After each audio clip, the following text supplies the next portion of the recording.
कराची से आपको अपडेट करेंगे। इंचार्ज नुमाइंदगान हकीकत न्यूज मोहम्मद रियाज गौरी की रिपोर्ट के मुताबिक कौम की बेटी डॉक्टर आफिया सिद्दीकी को बेगुनाह कैद में आज 8000 दिन मुकम्मल हो रहे हैं।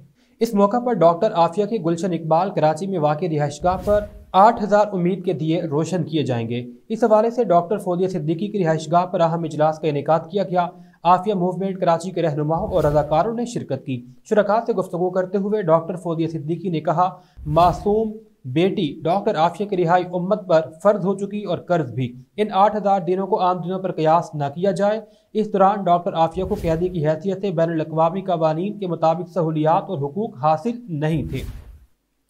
उन्होंने कहा कि वह 20 साल के तवील अरसे के बाद 10,000 मील का सफ़र तय कर अपनी बहन से मुलाकात कर चुकी हैं, लेकिन तब भी दरमियान में शीशे की मोटी दीवार हाइल थी। डॉक्टर फौजिया सिद्दीकी ने अपील की है कि कराची के शहरी डॉक्टर आफिया की रिहाइशगाह पर आकर अपने हिस्से का एक दिया जलाकर हुक्मरानों को उनका फरीदा याद दिलाएं।